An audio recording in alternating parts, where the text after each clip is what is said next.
일본 한 가정의 저녁 식사 시간, 밥을 먹다 말고 핸드폰으로 한국 아이돌 워너스의 공연을 보고 있는 한 소녀, 식탁에 있는 할아버지는 밥상머리 앞에서 어디 한국 거를 보내며 고래고래 소리칩니다. 소녀는 놀랐지만 할아버지한테 억울한 감정을 느끼는데요. 안녕하세요. 저는 일본에 살고 있는 평범한 고등학생 다마 A입니다. 할아버지와 부모님과 함께 도쿄에 살고 있어요. 우리 집은 지금 세대 간의 갈등이 너무 큽니다. 바로 한국 때문이에요. 저만큼 한국을 좋아하는 사람이 또 어디 있을까 싶을 정도로 한국을 좋아합니다. 제 또래의 세대가 특히 한국 문화의 영향을 많이 받으면서 자라온 세대잖아요. 저의 한국 사랑은 뜬금없이 시작되었습니다. 우연히 TV에 나오는 한류 아이돌 그룹 워너스의 멤버 환웅을 보고 푹 빠져들게 되었죠. 저는 워너스의 음악을 듣고 잡지를 읽으며 친구에게 같이 사진을 봐달라고 조르기도 했습니다. 그리고 엄마를 졸라 도쿄 코리아타운 시노쿠보에 방문해 한국식 디저트를 먹기도 했어요. 얼마 전엔 워너스 앨범 발매 기념 서울 콘서트에 당첨돼 뛸 듯이 기뻤는데 할아버지의 격렬한 반대로 결국 콘서트에 가지 못했습니다. 그날 이후 우리 가족의 세대 간 갈등은 더 심해졌어요. 특히 할아버지는 제가 한국 음악을 듣는 걸 너무 싫어하십니다. 할아버지는 한국 아이돌의 음악은 음악성도 없고 시끄러운 소음이라고 하시면서 그저 잘생긴 외모와 이쁘장한 외모로 포장한 반짝이라며 비난하십니다. 하지만 저는 그런 할아버지의 생각에 동의할 수 없어요. 전 세계가 한국의 음악성에 감탄해서 취해 있는데 그런 어른들의 비열한 말들은 그저 일본이 잘하지 못하는 것에 대해서 질투감에 차 있는 말이라는 생각밖에 들지 않습니다. 할아버지는 옛날에 일본이 이러지 않고 세계를 열광시켰다면서 몇십 년 전 향수에 빠져서 말하십니다. 하지만 저희 세대는 일본이 그렇게 세계를 열광시켰다는 게 믿겨지지가 않아요. 왜냐면 당장 길거리에 나가만 봐도 일본 사람들은 키도 작고 왜소하거든요. 얼굴이 잘생긴 사람도 많이 없어요. 이런 사람들이 세계를 열광시켰을 리 없잖아요. 저의 이런 생각에 어머니는 할아버지께선 일본의 경제가 대단했고 미국과 대등한 경제 강국이어서 그런 부분에 대해 말씀하시는 거라며 할아버지 마음을 이해하자고 하십니다. 저는 엄마의 말을 듣고 최대한 이해하려고 했어요. 전 엄마가 좋거든요. 제가 한국 아이돌을 좋아하면서 음반이나 사진, 아이돌이 찍힌 물건을 사는 덕질을 좋아하는데 엄마는 저의 덕질을 후원해주고 계시거든요. 워너스의 콘서트에 못 간 날 저는 몸살이 났습니다. 마음의 상처가 컸던 거죠. 엄마는 그런 저를 위해 삼계탕을 끓여주셨어요. 제가 한국 음악을 좋아하면서 한국 음식까지 찾아서 먹게 되었는데 떡볶이나 김밥을 좋아하는 다른 친구들과 달리 저는 삼계탕이 그렇게 맛있더라고요. 어느 날 가족과 저녁 식사를 다 먹고 나서 거실에서 뉴스를 보고 있는데 일본에서 불고 있는 한국의 문화를 소개하더라고요. 최근 일본의 MZ세대들을 대상으로 한 조사에서는 무려 64%가 한국을 좋아하고 답했다는 뉴스였어요. 할아버지는 혀끝을 쯧쯧 차시며 못마땅해 하셨어요. 그런데 그 다음 소식이 할아버지의 심경을 건드리고 말았습니다. 뉴스에서는 BTS 음악을 틀며 길거리에서 버스킹 공연을 하고 있는 대학생에게 앞으로 꿈이 뭐냐고 물었더니 한국인처럼 되고 싶다고 말하는 거였어요. 그래서 한국어를 배우고 있고 열심히 공부해 서한국 드라마를 자막 없이도 보고 실제 한국에서 대화하는 느낌을 그대로 이해하고 싶다고 했었어요. 사랑의 부서 인터뷰를 한 기자도 당황하는 기색이 역력했어요. 하지만 뉴스는 곧 이 말에 대한 증거를 보여줬는데요. 일본 문부과학성 조사에 따르면 677개, 일본 대학 중 342개 학교에서 1만 명 이상이 한국어 과목을 이수했다고 합니다. 또한 2022년 5월 NHK 어학교재의 매출 순위를 보면 4위, 8위, 12위가 한글 공부와 관련된 교재였다고 합니다. 저는 속으로 저 말이 맞다고 당연하다고 생각했어요. 왜냐면 저도 친구와 휴대폰으로 메시지 주고받을 때 종종 한국어를 써요. 현재 MZ세대의 일본인들은 꿀잼, 심쿵, 멘붕처럼 한글 은어를 사용하기도 하고 키읔키읔 나 히읗히읗처럼 웃음소리를 표현한 자음까지도 막 쓰거든요. 하지만 뉴스를 들은 할아버지는 얼굴에 분노가 가득 찼습니다. 그리고 이내 가족이 다 보고 있는데 텔레비전을 꺼버리고 방으로 들어가셨습니다.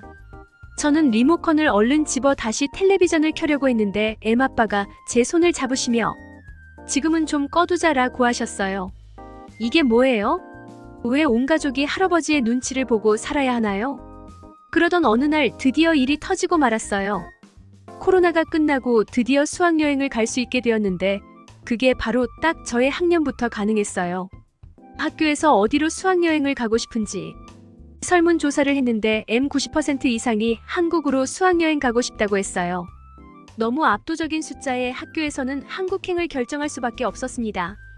저는 너무 신이 나서 학교 갔다 오자마자 엄마에게 달려갔어요. 그리고 한국으로 수학여행을 간다는 기쁜 소식을 울먹울먹하며 전했답니다. 엄마는 제 볼에 뽀뽀해 주시면서 아이고 우리 다마애가 드디어 소원을 풀겠구나 하시며 여행 준비를 잘해보자고 하셨어요. 수학여행은 2달 뒤인데 저는 그동안 한국말을 많이 공부하고 싶었기 때문에 엄마에게 2달만 한국어 어학원에 보내달라고 했어요. 그때부터 한국말을 배우기 시작했습니다.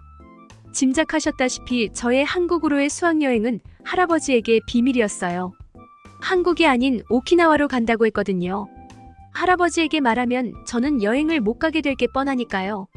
저녁을 먹고 있는 식탁에서 할아버지가 저한테 갑자기 너 요즘 학교에서 늦게 오는구나. 무슨 일이 있니? 라고 말씀하셨어요.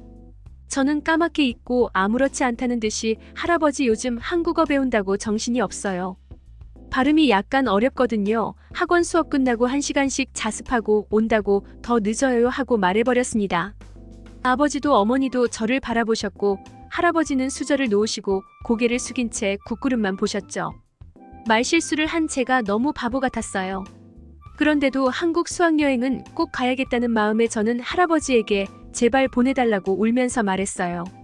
할아버지는 밥을 그만 드시고 방으로 말없이 가버리셨어요. 저는 아버지와 어머니에게도 잘못했다고 했어요. 하지만 아버지는 괜찮다고 하셨어요. 계속 할아버지를 속이는 것보다 이렇게라도 쉬게 된 게 다행인지도 모르겠다고 말씀하셨죠. 저를 이해해주시는 부모님께 너무 감사했어요. 할아버지와의 불편한 마음을 정리해야겠다는 생각에 저는 할아버지가 저녁에 종종 드시는 대추차를 타서 할아버지 방으로 갔어요. 할아버지는 창 밖을 보고 계셨고 제가 들어가 조금 놀라시더라고요. 그런데 할아버지는 제가 생각한 반응과 달랐어요. 나가라고 소리를 지르실 것만 같았는데 의외로 차분한 언성으로 저보고 테이블에 앉아보라고 하셨어요. 할아버지는 제가 한국을 좋아하다 보니 요즘 한국이 어떤지 많이 찾아보셨다고 해요. 당신이 젊었을 당시만 해도 한국은 참 볼품없는 나라기도 했는데 일본이 부동산 버블로 인해 전 세계가 알고 있는 잃어버린 30년을 경험하면서 한국은 발전을 거듭한 대신 일본은 멈춰 있었다고 말이죠. 그런 사이 한국은 문화까지 발전하는 게 보이셨더래요. 특히 윤사마라 불리는 한국 배우 배용준이 일본 아줌마들 사이에서 폭발적인 인기를 끌면서 시작된 것 같다고 하셨어요. 일본의 문화 콘텐츠는 한계에 부딪혀 몇 년간 자가복제 시스템 속에서 발전 없이 비슷한 내용들을 찍어내고 있는데 한국은 아이돌을 포함한 드라마까지 신드롬을 일으키면서 일본뿐만 아니라 세계로 나가고 있다고 말이죠. 몇 년 전 한국은 공식적으로 선진국 대열에 합류했는데 그 이유도 한류 덕이라고 하셨어요. 일본 방송의 주된 분위기가 무기력함인데 반해 한국 방송은 매번 놀랍고 신선하고 재미있는 거였어요. 할아버지는 이미 한국의 문화를 인정하고 계셨던 거였어요. 단지 당신이 알고 있는 한국에 대한 감정이 안 좋아서 받아들이고 싶지 않으셨다고 말씀하셨어요. 저는 할아버지의 솔직한 마음을 알게 되어 너무 고마웠고 한편으로는 측은한 마음이 들기도 했습니다. 할아버지는 한국어를 열심히 공부하라고 하시면서 단 한 가지 부탁이 있다고 하셨어요. 당신이 90년대 한국에 일을 하러 잠시 갔었는데 그때 한국 사람들이 일본에 가지고 있는 반일 감정이 너무 심해서 식당에 가도 일본 사람이라며 밥을 주지 않고 무시받은 경험이 많았다고 합니다. 지금은 원전 오염수 방출로 인해 반일 감정 이상으로 분위기가 안 좋을 거라 혹시라도 수학여행을 가면 나쁜 일을 경험할까봐 걱정이 된다고 하셨어요. 그래서 한국 수학여행 후 일본인을 나쁘게 대하는 느낌을 받는다면 앞으로 한국 문화에 열광하는 모습을 줄이고 일본 문화를 지키는데도 힘써달라고 하셨죠. 저는 그렇게 하겠다고 약속했습니다. 사실 학교에서도 이 부분 때문에 조심스럽게 움직이고 있긴 합니다. 원전 오염수 방출로 한국이 일본을 싫어하게 될 수도 있어요. 하지만 그건 한국만의 문제가 아니잖아요. 전 세계가 원전 오염수 방출에 반대하고 있는 거 알아요. 그런데 오염수 방출로 뭔가 예민해진 가운데 한국에서 또 일을 냈잖아요. 최근 항저우 아시안게임에서도 일본이 우위를 차지하던 많은 부분에서 한국이 메달을 다 가져가 버렸으니까요. 일본 내에서도 시끌벅적합니다. 특히 아버지는 그래도 축구는 일본이 잘한다였었는데 얼마 전 있던 일본과 한국의 결승전에서 2대1로 지고 말았거든요. 요게요. 일본 내부에서도 점점 한국에 밀리는 것들이 많아지고 있다는 걸 느낍니다. 저는 할아버지와 진중한 약속을 하고 나서 한국어 공부를 더 열심히 했습니다. 그리고 한편으론 궁금했어요. 정말 한국인들은 일본인을 싫어할까? 할아버지 말씀대로 한국은 아직 미개한 나라일까? 수학여행으로 한국에 첫 발을 디딘 날 저는 정말 행복했습니다.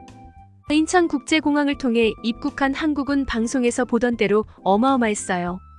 팬데믹 이후 수학여행이라 공항에는 한국 서언론사들도 많이 왔었죠.